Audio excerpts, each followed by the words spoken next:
Not.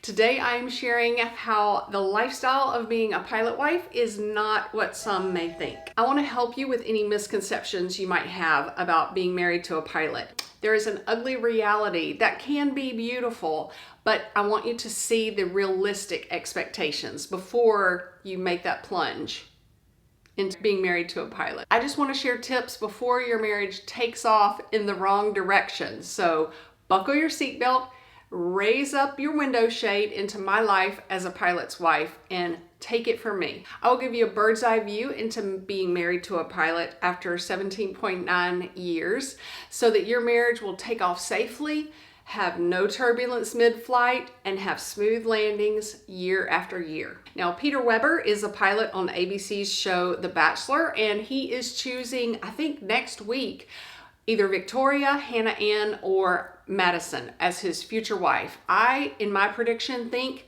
no one will get a final rose, or no one is going to be chosen because of some drama. Marriage to a pilot is not exotic travel every week, first class seats, luxury hotels, and romantic restaurants all over the world. You fly standby, meaning if there are empty seats, you may have a seat far away from your husband. But there is an order of seniority of when the pilot was hired as to who gets on first. So all of those 80,000 ramp workers, gate agents, flight attendants, and other pilots who were hired before your husband or wife, they're going to get on first. But if you have a flexible schedule, you will find a seat to somewhere.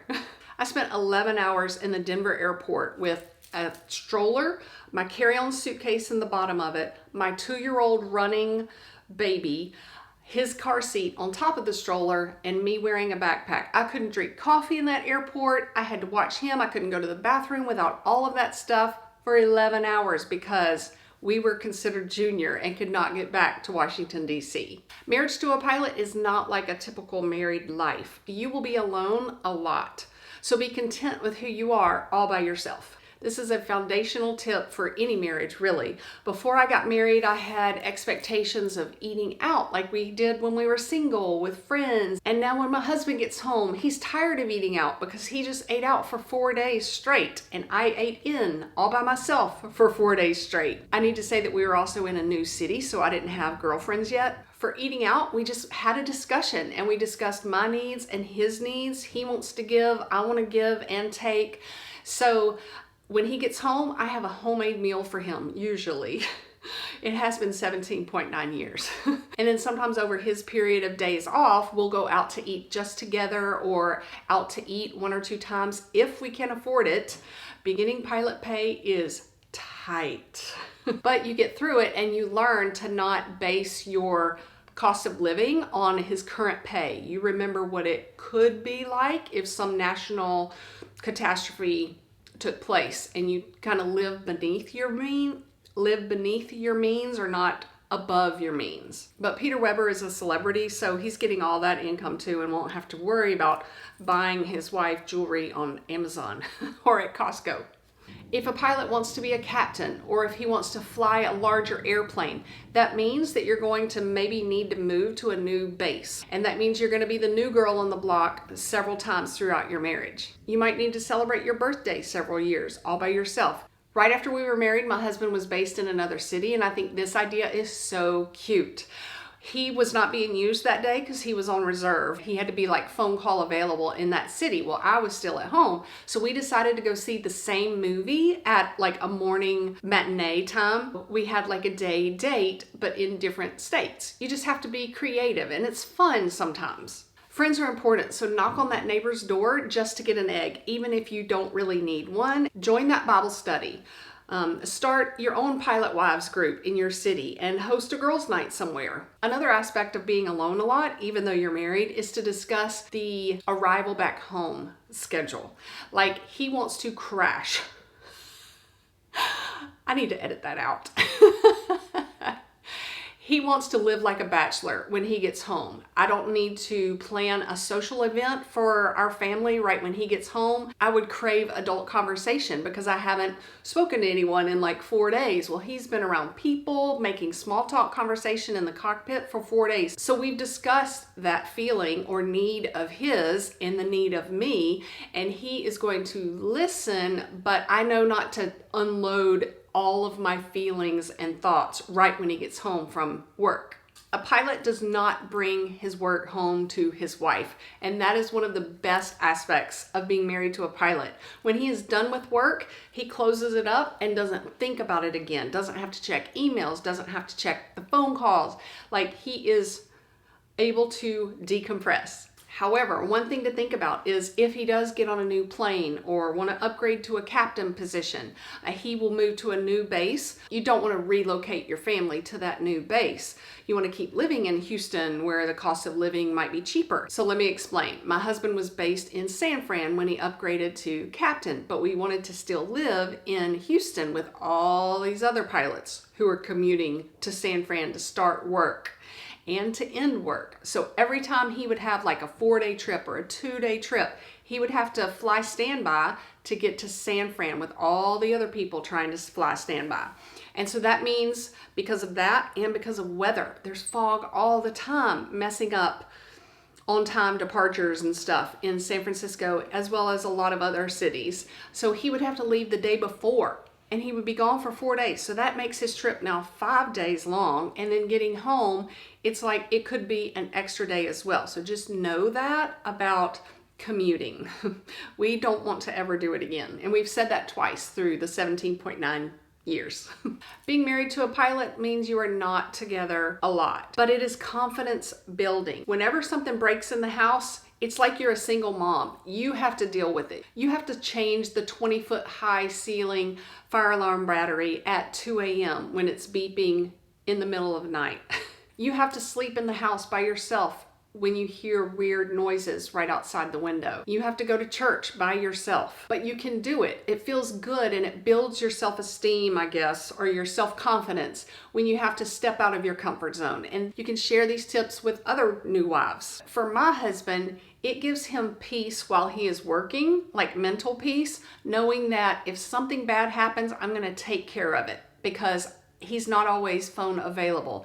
And I'm not going to freak out and just hide in a corner if the toilet overflows for the second time this month. My friend here in Houston writes the blog, The Pilot Wife Life, and she says, first, love yourself. You have to be content with who you are and love yourself because of how Jesus views you and what Jesus says about your worth. When you are thinking about your pilot being on an airplane with all these beautiful women in high heels and full makeup, you're not like telling yourself lies. You're telling yourself truths about what God thinks about you. And then you can view your circumstances, you can view your husband, you can view your own self and your self-worth through God's eyes instead of like what we make up in our heads so easily as women and wives. The pilot wife lifestyle is not luxury travel every week because real life gets in the way.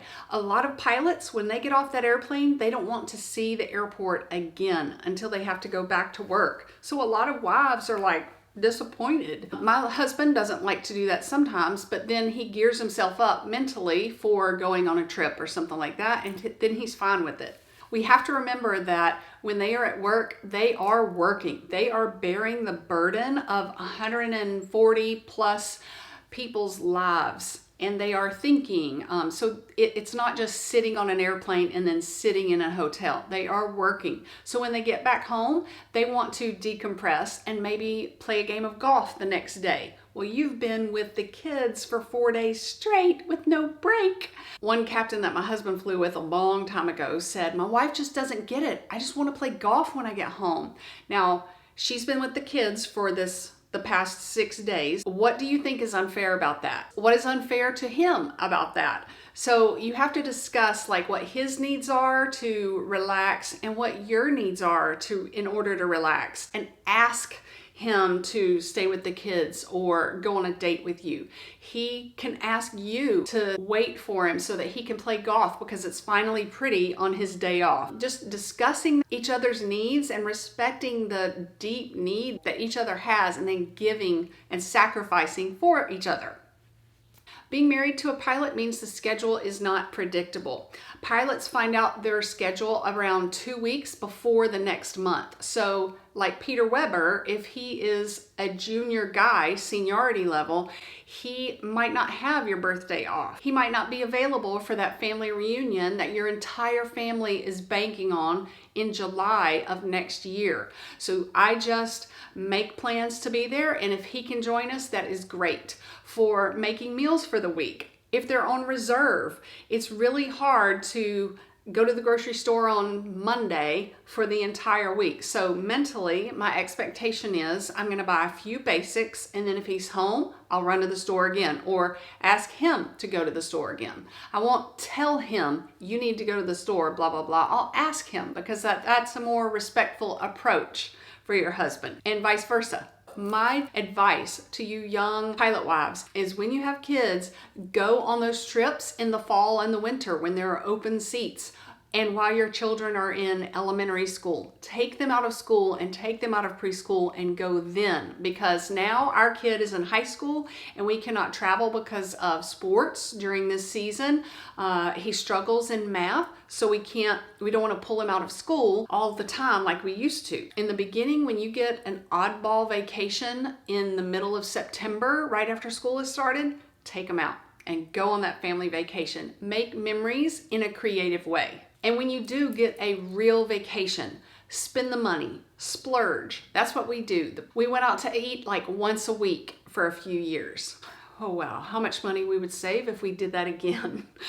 But when we go on vacation, we splurge. That's what we save our money for. Make memories together after he has landed and decompressed. The best part of being married to a pilot is that you are married. He is committed to you. He chose you, and you chose him. It is worth it work. He is happy to come home to you, but that's when he can take off the mask and be a bachelor for an hour and just be a slob. That's what some men enjoy about their wives, is that they can just let down and be ugly and gross right after they have finished working. Talk about misconceptions before you get married. Talk about what disciplining your kids is going to look like before you get married. Plan day dates when he is home. One flight change that we made shortly after we were married is when we would talk to each other in the middle of the afternoon or at night, we would both close our laptops, turn off the TV, pause whatever video we were watching to give each other undivided attention.